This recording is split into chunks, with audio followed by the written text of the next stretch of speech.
There he is. There he is.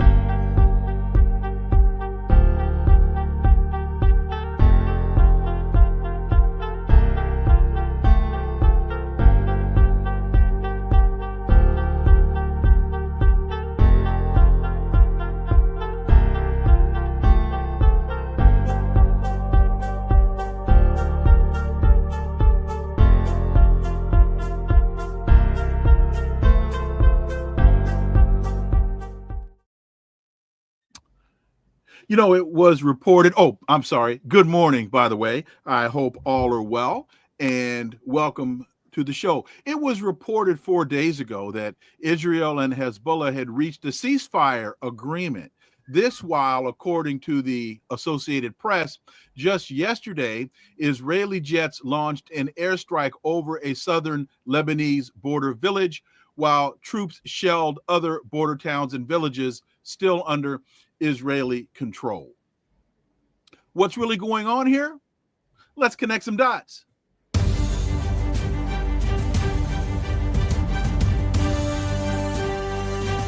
Connecting the Dots with Dr. Wilmer Leon, where the analysis of politics, culture, and history converge. Welcome to the Connecting the Dots podcast with Dr. Wilmer Leon, and I am Wilmer Leon. So here's the point. We have a tendency to view current events as though they happen in a vacuum, failing to understand the broader historical context in which most events take place. During each episode, my guests and I have probing, provocative, and in-depth discussions that connect the dots between these events and the broader historic context in which they occur, thus enabling you to better understand and analyze these events that impact the global village in which we live. On today's episode, the issue before us is there really a ceasefire in Lebanon? If so, what motivated the combatant forces to agree to it? Also, who's fighting in Syria and why? Because according to DW.com, Syria's military says it has inflicted heavy losses on insurgents who've been advancing on Aleppo for days. The escalation in fighting, this comes after weeks of simmering violence. Which groups are involved in the Aleppo offensive? And most importantly, I believe, why is this happening now? Let's find out from my guest. He's an award-winning journalist, analyst, and commentator. He's based in Beirut, Lebanon. He's also the founder of Free Palestine TV. Laith Marouf, as always, my dear brother, welcome back. Thank you for having me, Wilmer.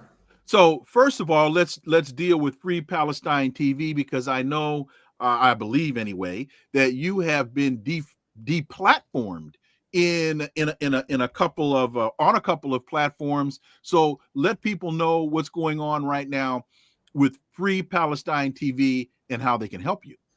Yes, so just a couple of weeks ago, we got deplatformed from TikTok and also Odyssey, and we had our page on YouTube banned.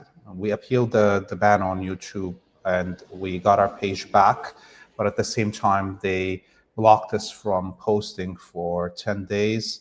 This has led to a huge decrease in the donations to Free Palestine video.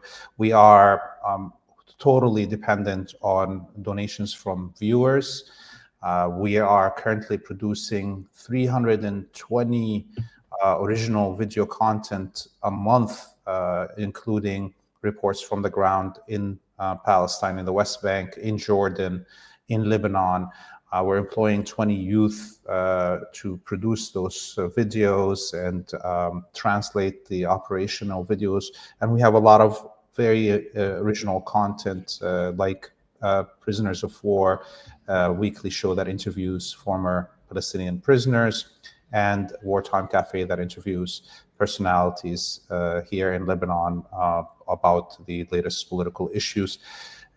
Please, if you're watching this, go to our website, freepalestine.video, donate, subscribe for a monthly donation so you can help us balance our sheets and continue producing this content that nobody in the world is bringing out on the internet.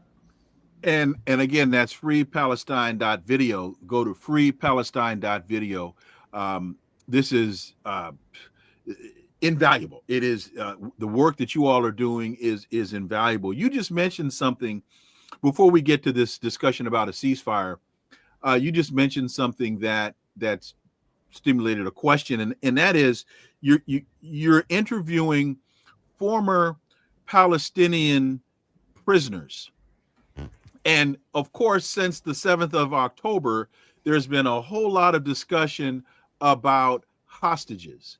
And I don't ask this question, I don't make this point to diminish the lives of anyone. Being a captive is being a captive, no matter who you are a captive of. That is a horrific circumstance that I don't want to see anybody subjected to. But I don't hear very much discussion in the Western press about the Palestinians that have been, the thousands and thousands of Palestinians that have been captured by Israeli forces, sent to, I'll just call them internment camps, and tortured, even children. So, Laith, am I wrong to equate these two? Yeah, I mean, there's close to 20,000 Palestinian prisoners, hostages, being held in Israeli dungeons, internment camps, extermination camps, many of them being children, and many of them being tortured and raped to death, including the doctors that have been kidnapped from inside Gaza. Many of those people that are in these dungeons, these Zionist dungeons, are there with no charges or have never seen a day in court. This shows you that these are hostages, really. We need to remember why Sinwar, the head of Hamas, conducted the October 7th operation, which was he wanted to capture Israeli soldiers in order to exchange them for the tens of thousands of Palestinians that are languishing in Israeli dungeons. And as we see, the Zionists would rather commit mass genocide on the Palestinian people and kill their own prisoners of war inside Gaza, rather than to grant Palestinian civilians freedom from their dungeons. So we're still in square one, basically. The lives of Palestinians are insignificant to the West, to the Zionists, we will not see an end to this war until freedom is granted to the Palestinian people. So now moving on to this issue regarding the ceasefire. So it was reported last week that the ceasefire agreement between Hezbollah and Israel was brokered by the U.S. and France, and that its stated mission or objective was to promote conditions for a permanent and comprehensive situation. What's really at the basis of this agreement, and was there ever really a ceasefire? Yeah, I mean, I would note first off that the ceasefire agreement is between the Lebanese government and the sponsors of the Israelis. Hezbollah never signed anything. They're not a sovereign, it's the Lebanese government. And the Lebanese government is still at war with the Zionist colony, so it didn't sign any direct documents with the Israelis. They signed documents with the American and French sponsors of this ceasefire, and which are also the sponsors of the Zionist colony and its genocide. Really there was no ceasefire. What has happened is that we're being told that Israel can bombard Lebanon and occupy its territory, and the Lebanese people don't have the right to resist. And so this situation is unattainable. It's not sustainable. And we already are hearing the Lebanese government and the Speaker of the House here in Lebanon, President Nabi Berri, saying that these violations, continued violations of Lebanese sovereignty, is going to lead to return of hostilities. And as you mentioned in your intro, there's been multiple attacks on Lebanese civilians going back to their homes. There was even a Lebanese family that got the approval of the UNIFIL and the Lebanese military to conduct a funeral for their dead in one of the villages, and they got attacked by the Israeli Air Force as they're, as they are doing the funeral and the burial. So there's a few Lebanese villages that parts of them are still occupied, but today we saw the Israeli military withdraw from the Khiam village on the border, withdrawing all their tanks. So it is, very fragile. And given that it was 60 days of the ceasefire to supposedly come to a final agreement, that brings us to the presidency of Emperor Trump. And so in my mind, this is a respite in the battle here in Lebanon until Trump comes into power and goes into full war with the axis of resistance. And we see how within hours of the quote-unquote ceasefire coming into effect, less than 2 hours later, the Wahhabi death squads, which we'll be talking about later, attacked the city of Aleppo and basically another part of the axis of resistance, the Syrian state. In fact, to your point about incoming Trump versus outgoing Biden, so this ceasefire again was brokered by the U.S. and France. Was this brokered by the outgoing Biden administration, or was this brokered by the incoming Trump administration, or does it even really matter? Yeah, I mean, it was brokered by an Israeli former officer, Hochstein, who is the representative of the empire on the Lebanese file. So really, it was brokered by an Israeli Zionist. And so there is no difference between Biden and Trump in terms of their Zionism and support for genocide of the Palestinian people. And the deep state that runs both of those cabinets is the one that's making the decisions. Both of these, Biden and Trump, are sock puppet clowns, and the Zionists have their hand so deep up there behind. They're puppeteering their mouths when they talk. I don't see any difference, and I think what we see right now is an attempt by the Zionist colony to harm as much of the axis of resistance as possible for Trump to come in and concentrate on attack on Iran. So the hostilities will continue, and I don't know if this quote-unquote temporary ceasefire, even with Lebanon, is going to last those 60 days, especially if the axis of resistance sees that it's being weakened during those 60 days to be prepped for the slaughter when Trump comes in. They will probably be taking action to kind of make it harder for Trump to make that decision when he comes into power.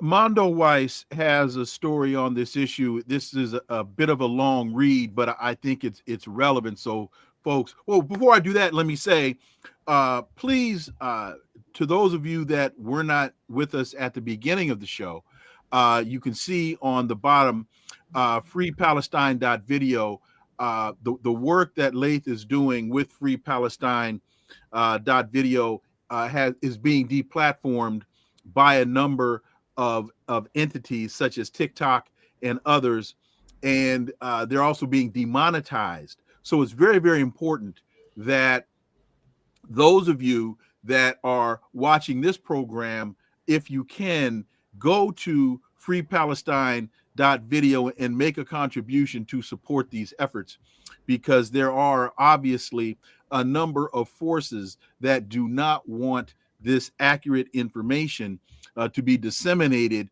to the world. And the only way that this can be done effectively and efficiently is if we contribute to the effort. So with that, so you can see the scroll at the bottom of the screen. Please contribute if you can. This is Mondo Weiss. Ceasefire in Lebanon and the future of resistance to Israel. The ceasefire agreement between Hezbollah and Israel has accomplished Israel's goal of decoupling Gaza from Lebanon. But while the future of the axis of resistance remains unclear, so does Israel's own strategic path forward. The ceasefire agreement between Lebanon and Israel can be approached through several lenses. The most significant is the cumulative blows that Israel has dealt to the Lebanese resistance. These operations have raised the cost of Hezbollah's unity of fields strategy, signaling that maintaining an active military posture across multiple fronts comes with a greater toll than anticipated. Yet, over the past several weeks, the limits of Israeli military strategy, typically structured around short, sharp, and decisive engagements, has become increasingly apparent. There's a lot more to this piece, but first of all, you've talked about the fact that talk about the decoupling from Gaza from Lebanon as the first point in this piece, Laith Marouf. Yeah, I mean, I wouldn't call it decoupling. There is a moment of respite right now. Hezbollah has actually suffered huge blows. Yes, it has sustained and was able to repel the Israeli invasion, a huge achievement.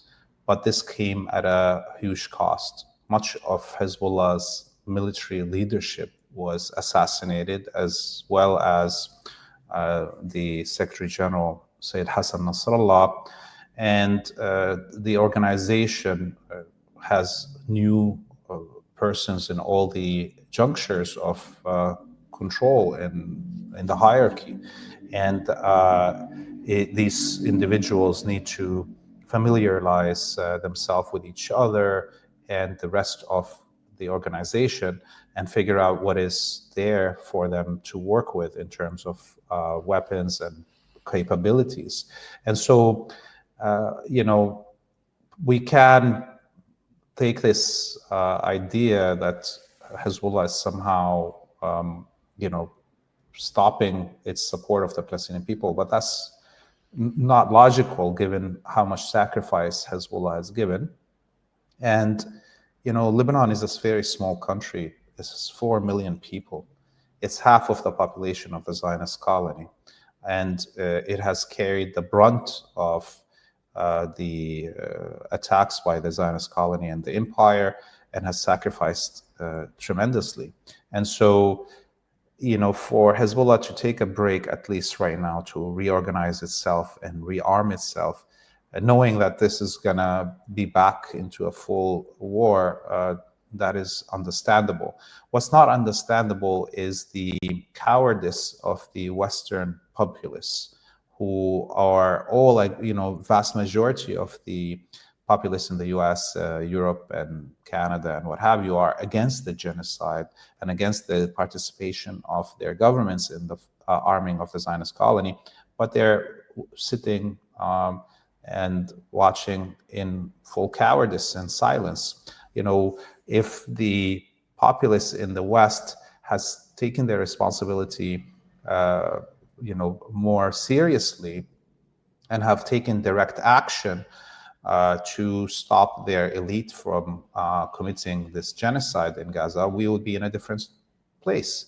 We can't ask the whole world to fight against, and I'm talking about the leftist couch warriors or TikTok warriors or Twitter warriors,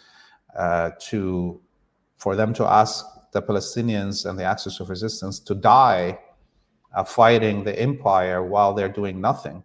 look, there is groups like Palestine Action in the UK that I would absolve of the responsibility for the genocide, but the vast majority of the populace in the West are directly implicated in this genocide, and their cowardice is the main reason this genocide is being continued.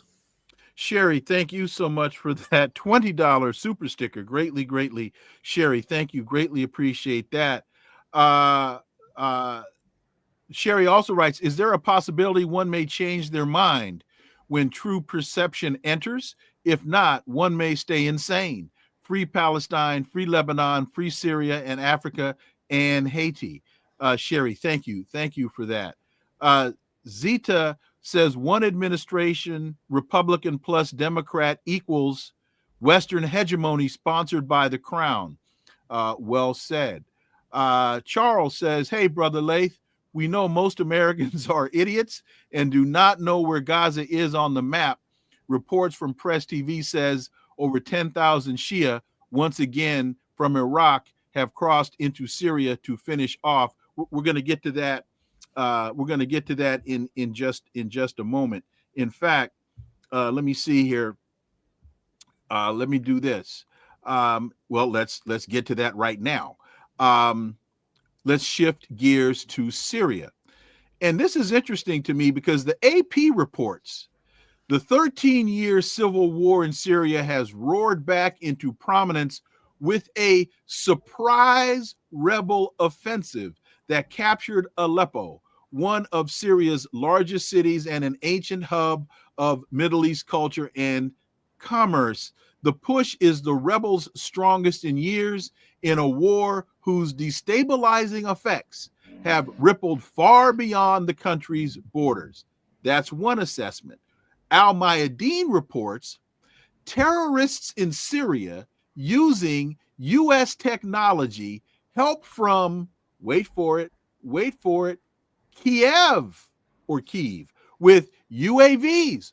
According to a source close to the Syrian special services, members of terrorist groups were able to capture Aleppo thanks to Ukrainian advisors who assisted them with drones as well as the use of advanced U.S. technology such as satellite navigation and electronic warfare systems.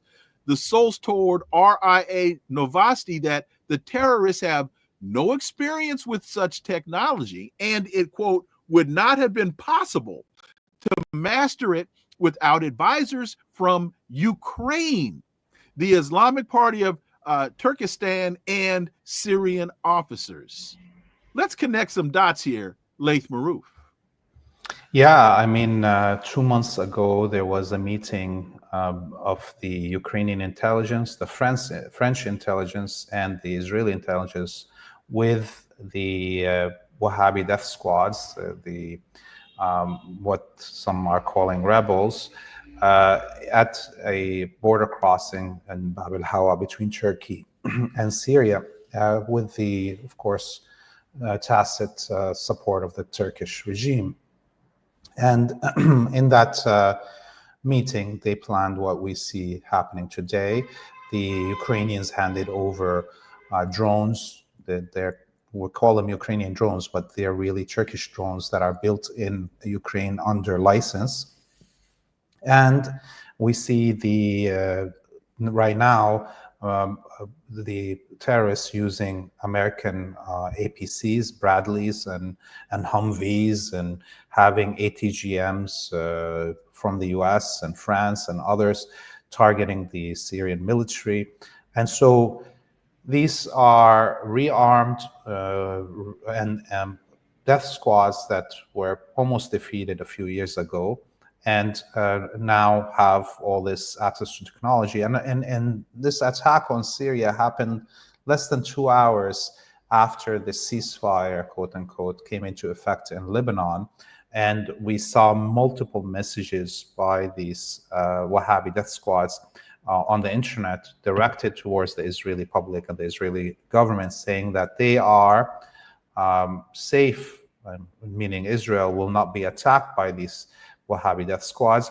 And we saw even, Israeli pundits on air over the last 2 days praising these Wahhabi death squads and saying that they are aligned with Israel. We saw even death threats from these Wahhabi death squads to Hamas and the Palestinian resistance aired and published. So, you know, these Al-Qaeda, ISIS, Hayat Tahrir al-Sham, whatever, these are all chameleon contras that are controlled by the CIA and the Western intelligence agencies and are moved at will to hurt populations and states that are in opposition to American and Western hegemony. One last thing I would say, although the push on, by these Wahhabi death squads was surprising, and although it was very sad to see the old city of Aleppo fall again under their hands, right now the Syrian military, with the support of its allies and the Russian Air Force, is rolling back the territories that were captured. And we already have confirmation that al-Jolani, the head of the HTS, has been liquidated in an attack. Much of the leadership of these Wahhabi death squads have been killed over the last 24 hours. Mile High Brother with a contribution. Thank you. The U.S. is arming insurgent terrorists, HTS plus YPG, PKK, and SDF on both sides in Syria. Why is Assad allied with U.S. proxies who illegally occupy 1/3 of Syria's territory, including the oil fields? Well, definitely Assad and the Syrian government is not allied with these Kurdish Contras, and they have been at war multiple times. The Syrian government tried to take back this territory, but the American Air Force comes to the defense of these invading militias that came from Turkey. These Kurds are Turkish, by the way. They're not, I mean, in terms of citizenship. And we saw just also over the last 2 days, these Kurdish Contras crossing into the north parts of Aleppo and fighting against the Syrian military at the same time as these Wahhabi death squads were crossing from Aleppo, from Idlib. And since the withdrawal of the Syrian forces from Aleppo city over the last 12 hours, these Kurdish Contras handed over an area close to 1,500 square kilometers, 1,000 square miles, to the Wahhabi death squads that supposedly are their enemies. These are all the same monster. The Kurdish Contras and the Wahhabi Contras are the same. They are just chameleon Contras that change fatigues and change the flag according to what their master in the White House orders. So no, the Kurdish Contras are nasty as the Wahhabi Contras, and even the feud between Turkey and the Kurdish Contras is a made-up, theatrical feud. All these players, Turkey, the Kurdish Contras, and the Wahhabi Contras, are house slaves of the White House. And Sherry says, correct, Laith. And so we know if Sherry agrees with you, then you must be on the right track.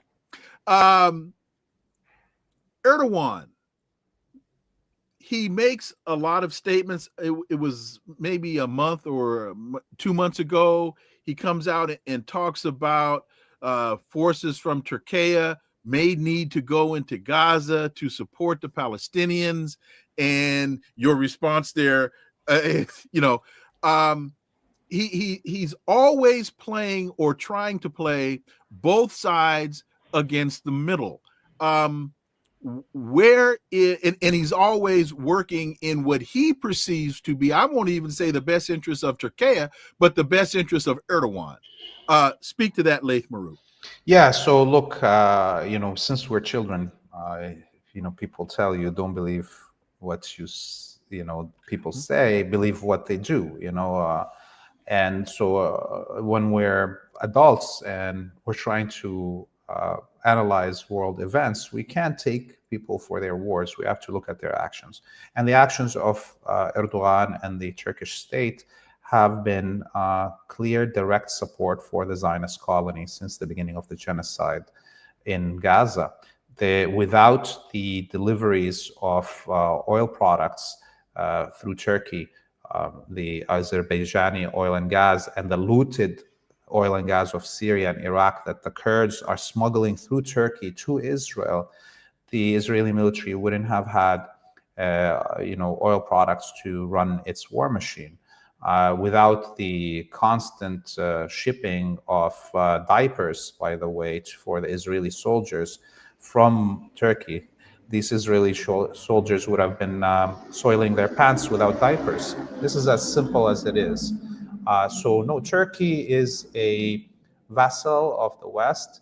It's occupied. It has one of the hugest number of American troops in any other country, and there's American nuclear warheads in Turkey. So, I never believed anything Erdogan said, and nobody should believe anything he says. He is the enemy of the Palestinian people, the Arabic people in general, and I think the Russians made a huge mistake in 2016 when they brokered the Astana agreement between Syria and Turkey to stop the total defeat of the Wahhabi-Contras in Idlib. If some of our viewers remember the last battle, Hezbollah and the Syrian military fought against Turkey and the Wahhabi death squads in Saraqib, where they defeated the Turkish military and were rolling into Idlib. Russia brokered this ceasefire and forced Syria to stop, basically. And that was because Russia hoped to draw Turkey and Erdogan away from NATO into BRICS, and that was a fool's errand, okay? And so right now, Russia has a debt to pay to Syria and to Hezbollah also. Because of that mistake, they wasted, half a decade for Syria and the resistance axis, with continued occupation of these territories. And now, Turkey should be made to pay. And that's already happening. And hopefully, the defeat of the Wahhabi-Contras in Syria will be final this time. And Turkey will need to pay reparations for Syria for its plots against the country. Carlos writes, it is incredible to me that someone could think that Assad is an ally in any way with the U.S. Is an ally in any way. Oh, so sad that people still wrong about U.S. imperial. Well, Carlos, people make mistakes, and in their analysis, that's why you tune to this show, so that your mistaken analysis can be corrected. That's why people tune into the program, and that's why we do what we do. You mentioned U.S. nuclear warheads in Turkey, and I think that is a very, very important and telling point, that at the end of the day, no matter what Erdogan says, as long as those missiles are there, in fact, 2 points. One, as long as those missiles are there, that's going to tell you exactly whose side of the fight Erdogan is supporting. And folks, if you go back and remember your history, what prompted the beginning of the Cuban Missile Crisis? The United States putting missiles in Turkey. That's why the then Soviet Union sent missiles to Cuba. And as Kennedy and Khrushchev were negotiating the removal of the Russian missiles, the secret was the United States was removing missiles from Turkey. Laith Marouf, connecting those dots. Am I right? Yes.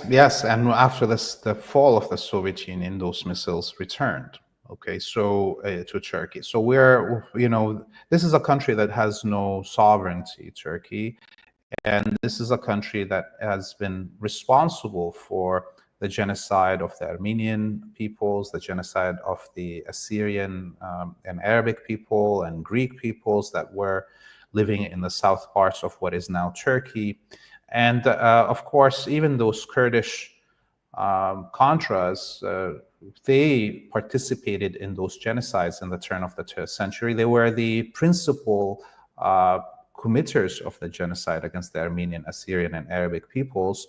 And they also continue to participate in the ethnic cleansing of Arabs, Assyrians, and Armenians from Syria and Iraq. As we see, they are still tools of the empire, and this idea that there's a fight between the Kurds and the Turks is a fool errand. So the leadership of both the Kurdish and the Turkish people are in bed with the same pimp, the United States. So it's people need to awaken to that, because we see even some of these leftovers in the West claiming that the Kurdish Contras are a great thing, or even that Noam Chomsky, with his stupid support as an anarchist to the Kurds that are ethnically cleansing the people's lands of the Syrian and Iraqi peoples and building an ethno-state on the model of Israel.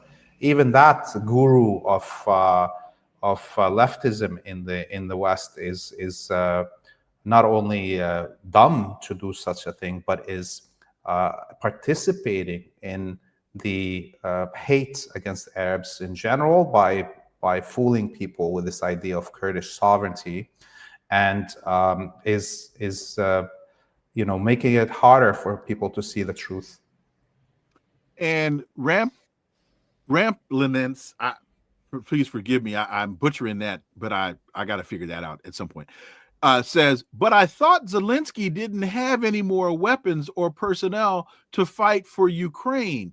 That's a very good point. And you talked about some of the weapons that are being used now to reinvade Syria are coming from Ukraine. So talk about that. And is this a signal of a shift of focus away from Ukraine to Syria? Yeah, look, obviously, this is why I put this caveat that these are Turkish drones built in Ukraine under license.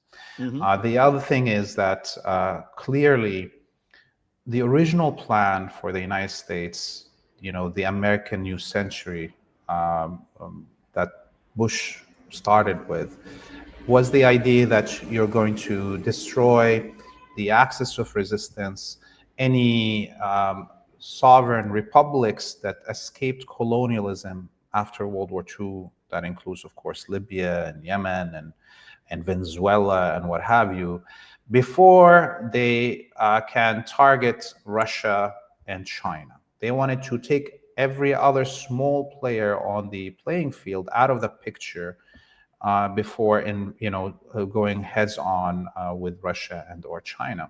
And that plan faltered, and the empire was stuck in the sands of the Arabic and Muslim world. And because the Arab and Muslim people didn't give up and surrender at these huge costs of millions of Iraqis, Syrians, Yemeni, Libyan, Afghanis, and others that have been slaughtered since the beginning of the quote-unquote war on terror, the United States had no choice but to accelerate its and begin its attack on Russia with the war in Ukraine without finishing the first front.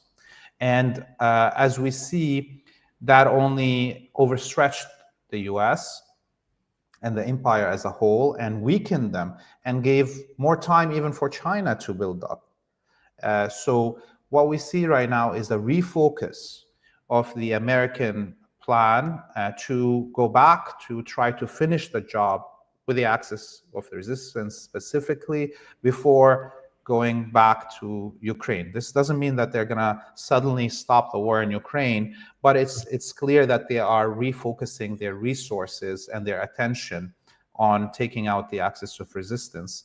And this is why I think overall Russia and China and the free peoples of the world owe a huge debt to the Arabic people, the Muslim people in this region, the axis of resistance specifically, that have been taking the brunt of the barbarity of the West and saving off basically the rest of humanity. If the Arabs and the Muslims gave up a long time ago, many other peoples would have been living our fate today. The freedoms, and these countries that we see escaping Western imperialism in Central Africa, in Latin America, they wouldn't be in this position if the sacrifices of the Arabic people were not this huge.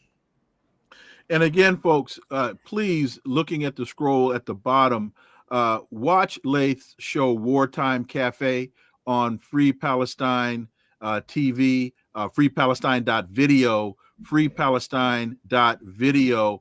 He has been deplatformed by a number of entities. In fact, the TikTok deplatforming I find very interesting, since the narrative in the West is that TikTok is under control of China.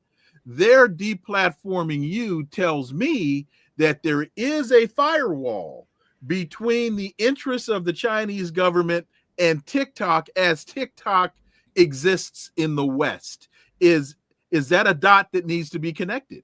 Oh, yes. I mean, I'm surprised, obviously. I wasn't an Instagram or TikTok person. I never used these things, and kind of old for it. But we had to open these channels for, the videos to share for Free Palestine, the video. And I'm kind of surprised because actually Instagram never gave us any strikes, never deleted any of our videos.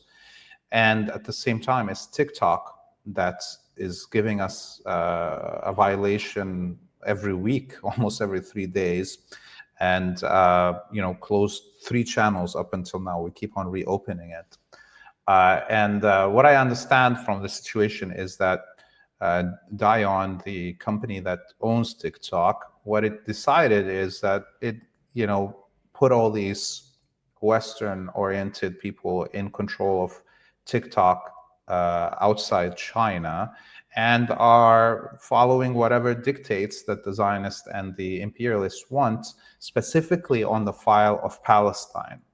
And this is because, as we see, there's that threat to, kind of nationalize TikTok by the United States and to force it into becoming an American company.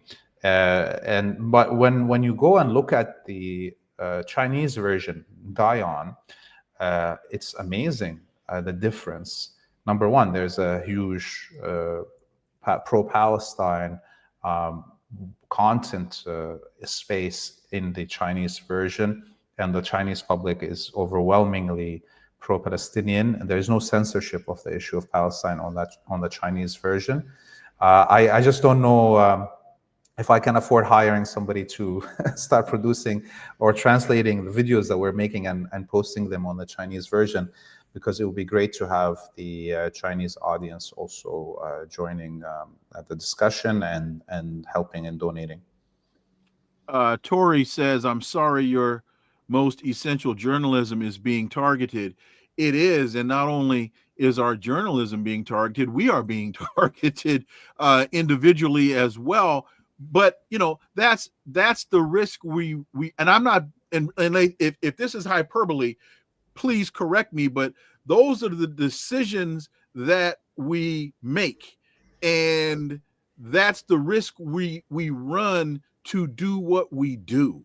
So when we're saying, and my high brother, I think that's another $10 super sticker, Iran. So let me finish this thought. Let me not interrupt myself.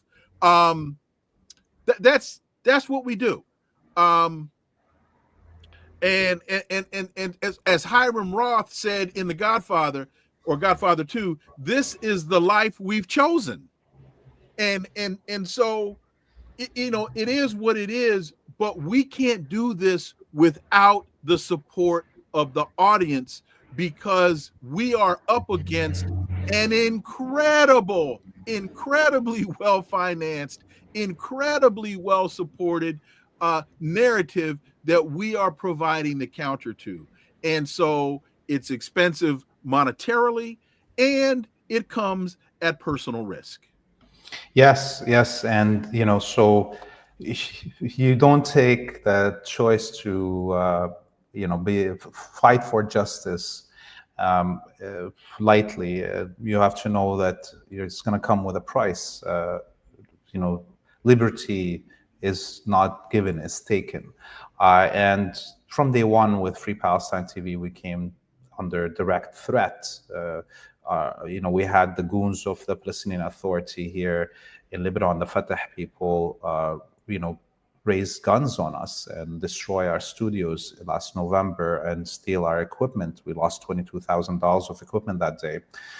We had the Palestinian Authority inside the Ramallah kidnapping the chief of our borough, who was a former prisoner in Israeli jails, Ferouz Salami, and they stole our salaries that we sent to our producers and journalists. We went to court and we got the money back, thankfully, and Ferouz was safe. Then we had the Israelis kidnap our journalist in Hebron, Sari Jaradat. They held him for a day and let him go, but and just last week, another of our journalists in Jenin got kidnapped by the Palestinian Authority again. So we're under threat constantly, but everybody that's involved in this work has taken the decision that they are willing to risk their life and their livelihood to attain freedom and liberty for our peoples here. And that's the price we have to be ready to pay if we are serious about liberation. And the support of our viewers and our donors is an indication that most humanity supports this fight, and we will continue to do this work. So you just almost cavalierly just mentioned that the Palestine Authority, run by Mahmoud Abbas, is kidnapping your journalists. So this is hyperbole, not hyperbole. This is irony on my part. You're pro-Palestinian. You're recording, reporting, and giving analysis in support of the resistance movement. And the head of the Palestine Authority is kidnapping your journalists. Whose side is Mahmoud Abbas working on? He's on the side of Israel, that's for sure. And there's no such thing as Palestinian Authority. They call it that. It's Palestinian non-authority. It's worse than the collaborationist band councils in the United States in terms of the indigenous communities. These are people that have been trained by the CIA and the American military, and their job is to oppress their own people and make sure that the resistance is not successful against the Zionist colony. And they're making millions of dollars. I think Mahmoud Abbas has something like $2 billion in the bank. His children are all around the West. One of them is in Montreal, Canada. He's a multi-millionaire working with the Zionists in Canada.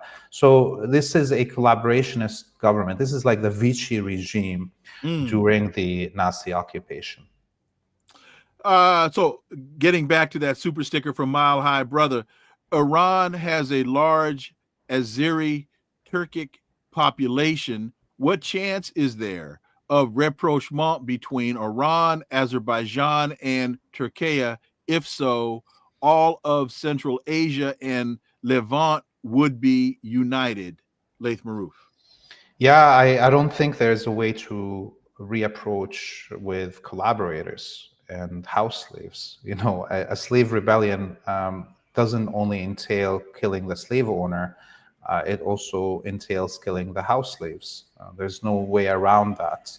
The house slave will always run to the master and rat out any rebellious movement within the slaves. So it is a fool's errand to think that we can sway Turkey or Azerbaijan as states. Obviously, the Turkish people and the Azerbaijani people are honorable people, like most human beings and nations on this planet.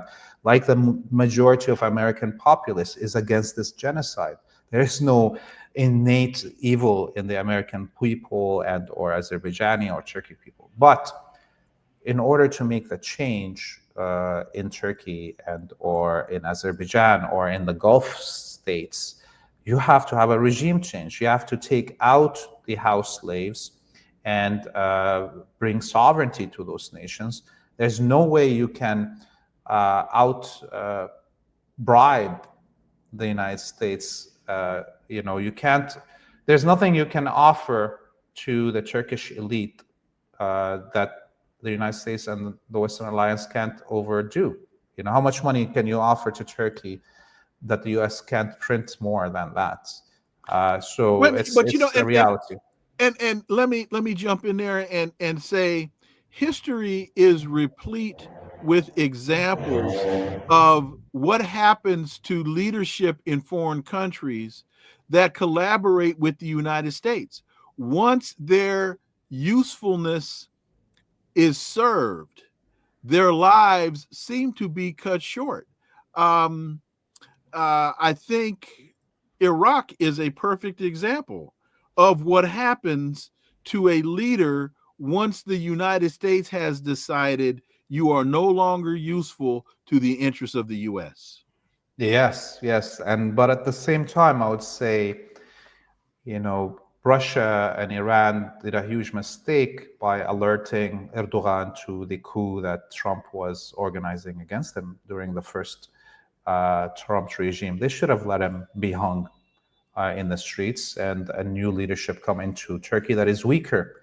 What happened instead is that Erdogan strengthened his position because of Russia and Iran saving him from the Trump coup, and now is a total emperor that is in control of all aspects of the military and intelligence, has weeded out any opposition that could have come into power in Turkey and or contested his power and reapproached his neighbors or made an alliance with Russia. So the Russians and the Iranians kind of shot themselves in the foot by thinking that saving Erdogan, he will reciprocate this, his life being saved. No, he went and kissed the hand of master even more so, and plotted more against Iran, plotted more against Syria, plotted more against the Palestinian people and the resistance in general, and I would say even plotted against Russia. I was trying to pull this up quickly. We have Zach saying the ceasefire with Hezbollah is now over. Zach, I don't know if that's your opinion or if that is what's being reported, and we'll turn to that in a second. Dan, and elaborate just a little bit more, because Daniel, with his super sticker, thank you very much, asks, why does Laith think Russia owes Syria a debt? Russia owes Syria a debt because, number one, if the Syrian people didn't sacrifice to fight the American invasion with these death squads a decade and a half ago, those forces would have been at the doors of Moscow a decade ago. So, because Syria stood strong and sacrificed 500,000 of its people to make sure the Western invasion didn't succeed, Russia had time to build up and prepare itself for what eventually happened in Ukraine. The Ukraine war would have started a decade before if the Syrian people didn't fight back. And this is the same for China. Look, China in 1991, after the collapse of the Soviet Union, if the region here, the Arabic peoples in general, just bowed down to the United States and didn't fight it as we fought it, wouldn't have had time to build up its technologies and become the industrial base that is overtaking the US in industrial prowess. So both China and Russia benefited from the stubbornness and the courage of the Arabic people and Muslim people in this region, and the willingness to sacrifice so much that we kept the hordes at bay, stuck in the quicksands here. Otherwise, neither China or Russia would be where they are today if we surrendered so easily a long time ago. Buzzing BBs, thank you for your super sticker. Greatly appreciate that. And Clifford asks, wasn't the Turkey insurrection during the last stages of Obama? In my mind, I think it was during the beginnings of Trump's regime last time. Maybe Okay. I'm wrong. I'm you're making me doubt myself right now. Well, and I don't mean this to any disrespect to Clifford, but does that really matter? Because one of the things that we say on the show all the time is we have a tendency to assign or subscribe foreign policy based upon administration, when in fact it's not as administration specific as it is American foreign policy. And no matter who sits behind the resolute desk, it doesn't really matter. Yeah, no, but I am 100% right now sure, because I'm Okay. calculating in my head. It was during the Trump first administration. And the thing that we need to remember is that actually Obama plotted with Erdogan and Qatar the quote-unquote Arab Spring, which I would call the Arab Autumn. And the idea was that they will hand over the Muslim Brotherhood, control, Turkey-controlled Muslim Brotherhood, control of all the Arab republics. And when that failed, Trump came in and wanted to flip the story and bring in a different kind of collaboration here in the region. And he wanted to get rid of the Muslim Brotherhood and Turkey's control of the Muslim Brotherhood. And, it's interesting, too, that you mentioned Obama's involvement in the Arab Spring, because I think it's also important to attribute so much of that to Hillary Clinton. And the reason that I bring that up is because Vice President Harris is a Hillary Clinton acolyte. And so it's very important to connect these dots of thought, of ideology, of worldview, so that you understand. It was Scott Ritter said on this show, I think it was this show, a couple weeks ago. Scott said, we dodged a bullet with this election, because had Kamala Harris won the election, we'd be 6 months away from World War III. And he said, but what we're seeing now is the Biden-Harris administration accelerating their calendar, because what they were planning to do over the span of the next 6 months, they're trying to lay as much of the foundation for that between now and the 20th of January. Your thoughts? Yeah, and Trump was happy for that, actually. This is the... I'm of the idea that there's no difference between Trump or Harris, and we are hurtling towards a world war anyways, whoever is in control. And that's because the United States is losing its stature as the hegemon in the world, and it's willing to go to a world war to maintain that. And no matter who's in control of the White House, that was going to happen. And what we saw right now is basically the Biden administration cleaning the playing deck for Trump, and he's probably thanking them behind the closed doors.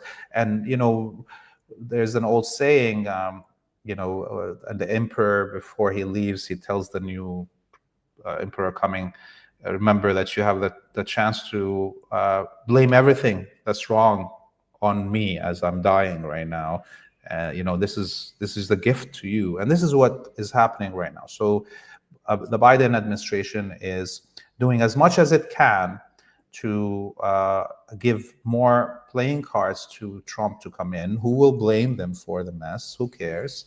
And then continue with the same plan of hegemony over humanity. Sherry asks a great question, or Sherry asks a great question as it relates to where is Iran in all of this now? Iran has been doing a lot. Number one, the foreign affairs minister was in Damascus yesterday. He's right now in Turkey.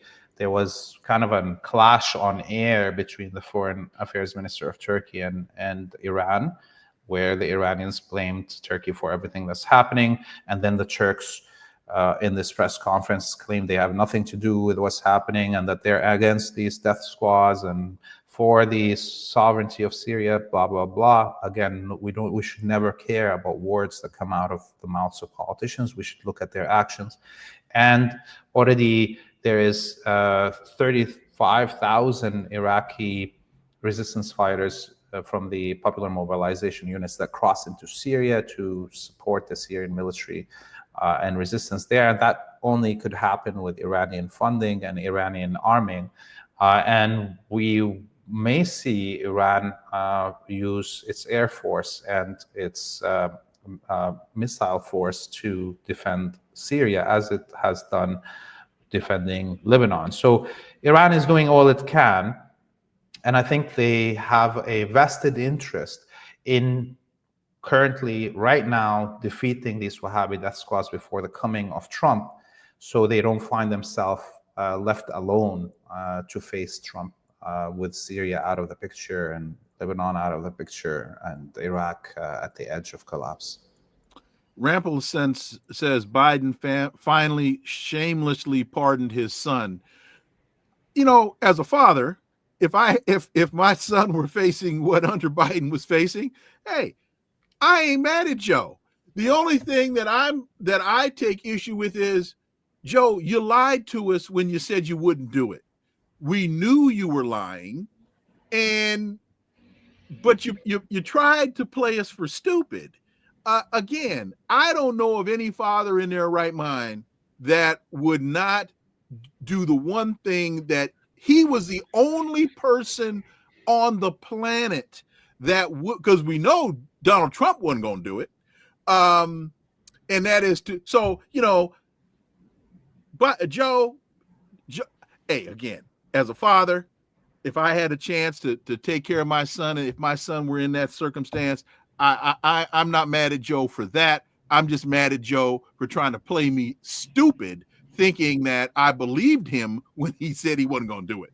And also, if you're gonna pardon Hunter Biden, there are some other folks that you could also pardon, and such as the Honorable Marcus Garvey. You can posthumously pardon him.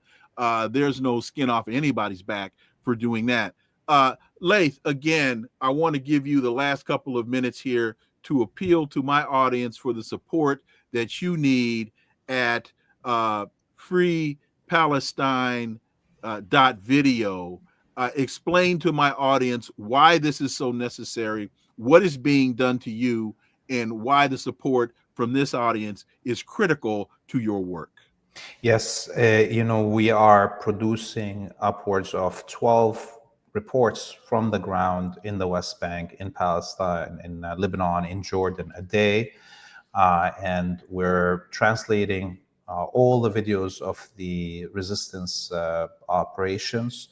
And we have these flagship shows, Wartime Cafe, interviewing huge personalities, done in amazing technical setting and journalism, and prisoners of war. That is, we're hearing the stories of Palestinian prisoners as they come out from the Israeli dungeons.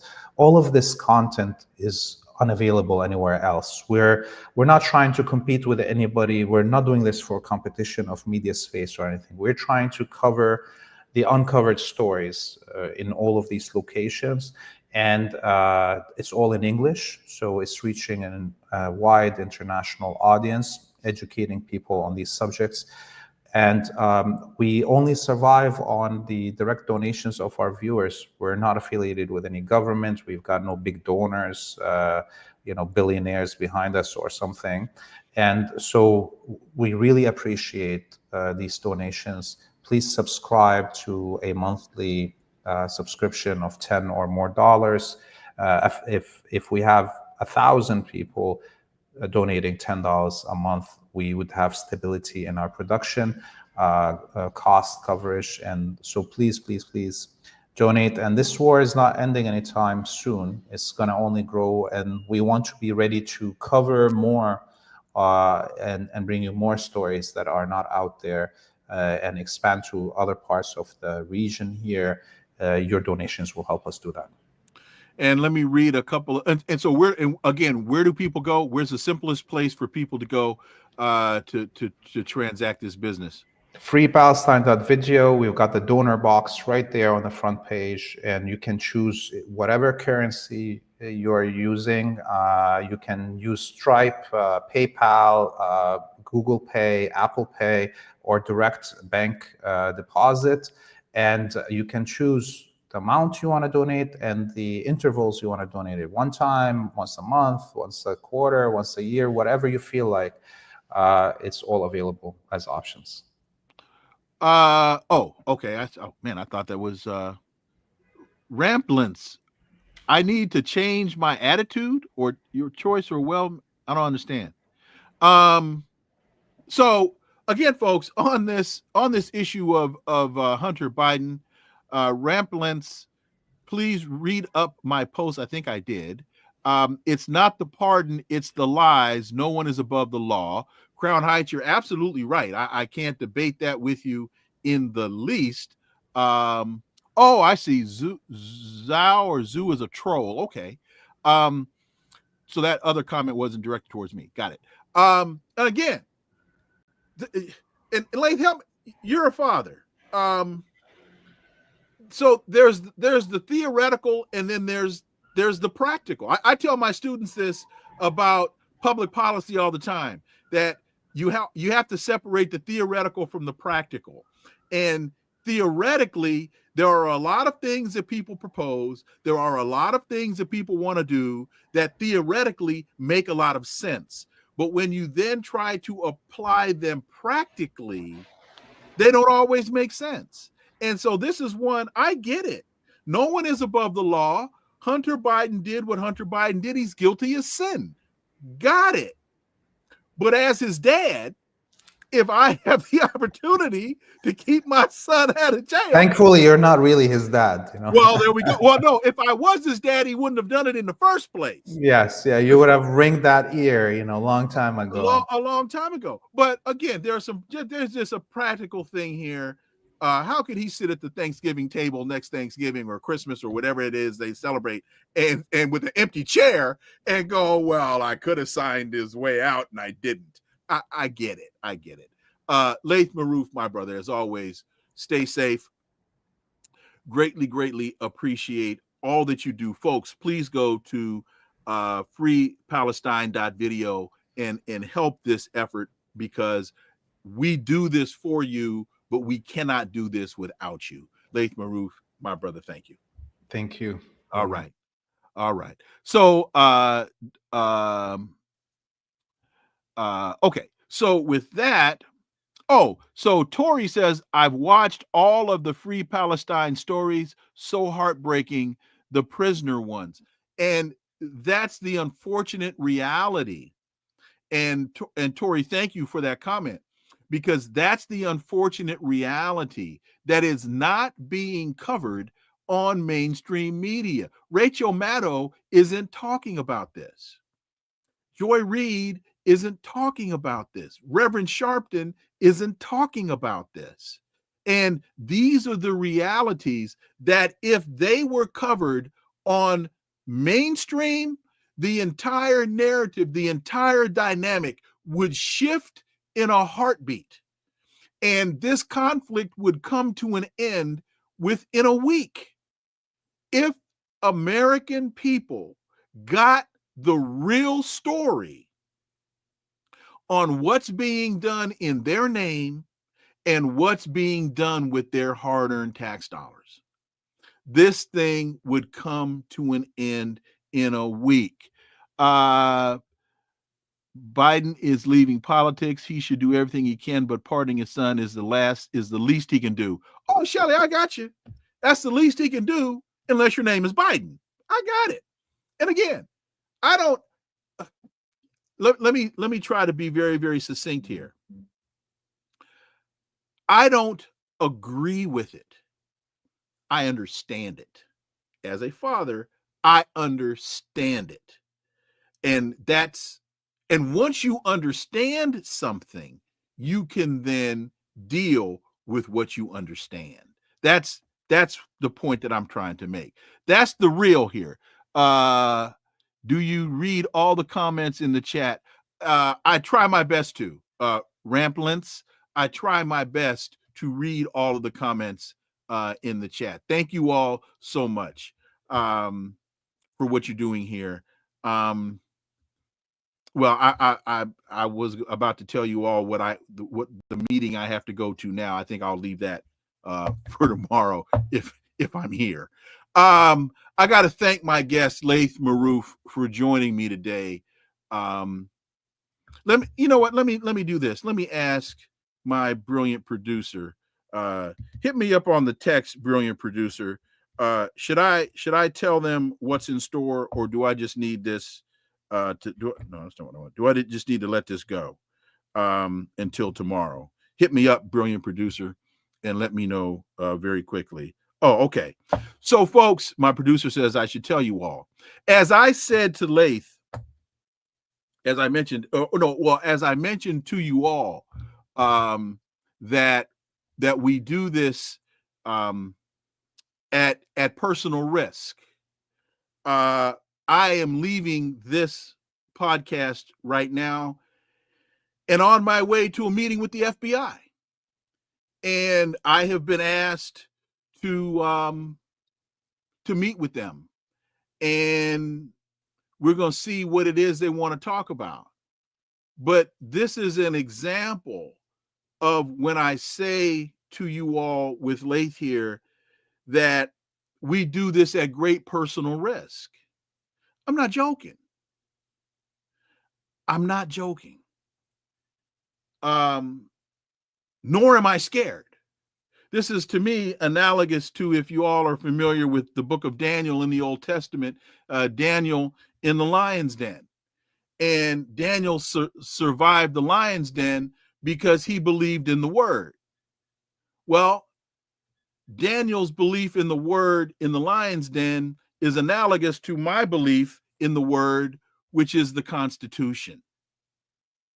I believe in the Constitution. I believe in the First Amendment. And so at my own personal risk, I'm on my way right now to have a meeting with the FBI. So when I ask you all to contribute, I'm asking you that for a reason. We do this for you. We can't do this without you. Yeah, Charles. Wow. Yeah. Live bullets out here, folks. Live bullets. So with that,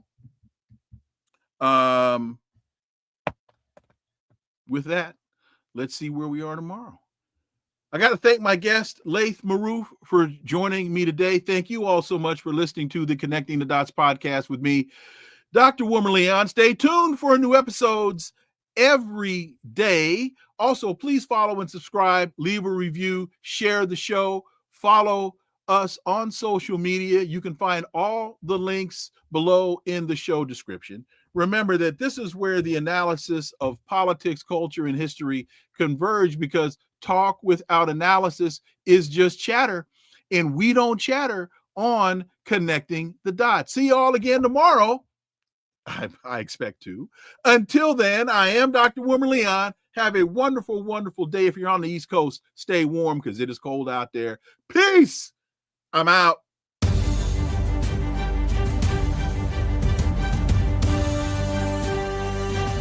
Connecting the Dots with Dr. Wilmer Leon, where the analysis of politics, culture, and history converge.